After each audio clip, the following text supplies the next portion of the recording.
오늘 알려드린 공부법으로 시험에 접근하신다면 말 그대로 최소한의 노력으로도 초고득점을 맞는 경험을 하실 거예요. 최대의 노력으로도 중위권 성적밖에 받지 못했던 과거의 모습에서 지금부터 탈피하는 겁니다. 안녕하세요, 연수남이에요. 현직 전문의예요. 공부를 할 때 많은 사람들이 저지르는 가장 큰 오류가 하나 있는데요.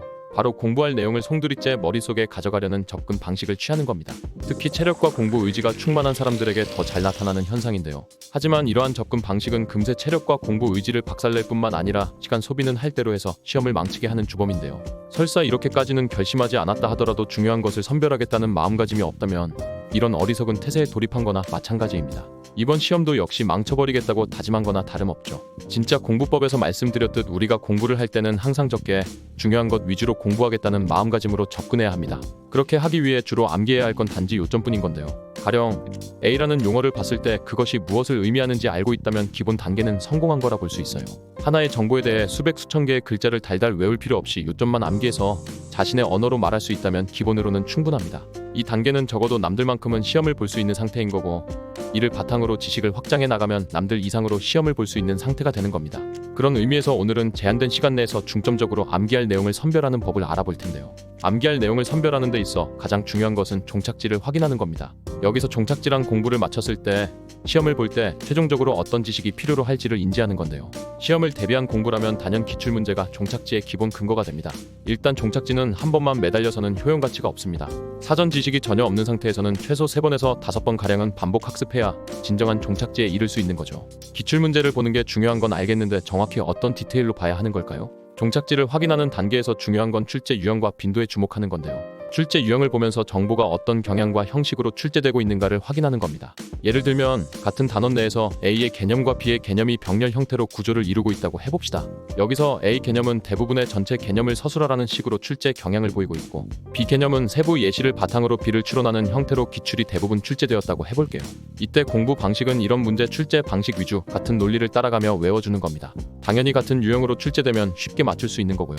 이런 출제 방식을 자전거 보조바퀴 삼아 특정 개념을 외우는데 활용해주면요, 나중에는 이 바퀴가 없어도, 즉 출제 방식은 있더라도 개념 자체가 머릿속에 안착이 되며 다른 유형으로 문제가 출제돼도 맞출 수 있는 거예요. 정리하면 출제 문제 유형을 수단 삼아 개념을 외워주라는 겁니다. 초기 단계에서 종착지를 보면 어디에 역점을 두고 공부하면 좋을지 판단이 서게 된다는 얘기예요. 그럼 출제 빈도를 한번 체크해봅시다.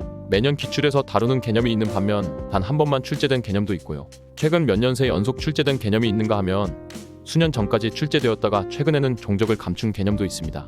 당연히 몇 년 연속 출제된 개념은 올해에도 다른 문제 유형으로도 출제될 가능성이 높은 거고요. 수년 전까지 출제되었다가 최근의 모습을 감춘 부분은 요새 트렌드에 떨어지는 개념이라 볼 수 있기에 조금 비중을 덜 주고 공부할 수 있는 거예요. 추가적으로 종착지를 확인할 때 반드시 체크해야 할 포인트도 존재합니다. 첫째는 전문 용어. 본문에 자주 등장하는 전문 용어는 당연히 그 개념 자체가 단원의 핵심 내용을 구성하는 경우가 많으므로 주의 깊게 봐주고요. 따로 표시해 두었다가 얼마만큼의 빈도로 등장하는지 조사하면 더 좋습니다. 둘째는 주장 및 결론 파트, 그리고 핵심 문구에 주목하기. 주장 및 결론을 먼저 확인하는 이유는 주장이나 결론을 미리 파악한 후 상세한 내용을 채워가면 세부 정보까지 머릿속에 수월하게 입력할 수 있기 때문입니다.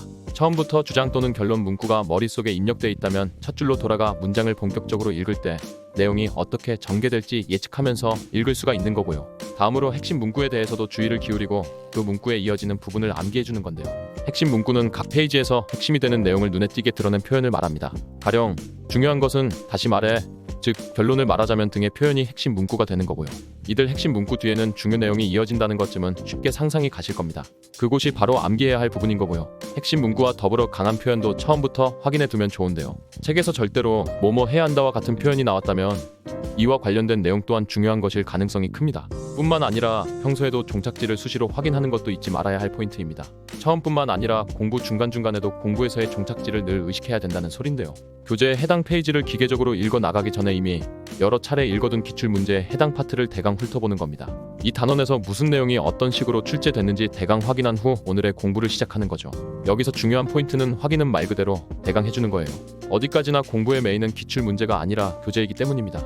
그날 본격적으로 텍스트를 보기 전에 기출문제에 너무 많은 시간과 에너지를 쏟아 부으면 정작 본문 내용을 볼 힘이 빠져버리게 되는 것이죠. 기출문제 분석법 및 텍스트를 더 정교하게 읽어 나가는 과정 등 공부법 심화 버전을 만나보고 싶다면 구독력 가입 버튼을 눌러주시고요. 실질적인 암기 스킬을 더 키우고 싶다면 고정 댓글란 참고해주세요. 오늘 알려드린 공부법으로 시험에 접근하신다면 말 그대로 최소한의 노력으로도 초고득점을 맞는 경험을 하실 거예요. 최대의 노력으로도 중위권 성적밖에 받지 못했던 과거의 모습에서 지금부터 탈피하는 겁니다. 오늘 영상은 여기까지고요. 도움이 되셨다면 구독과 좋아요, 알림 전체 설정 맞춰주세요. 감사합니다. 당당.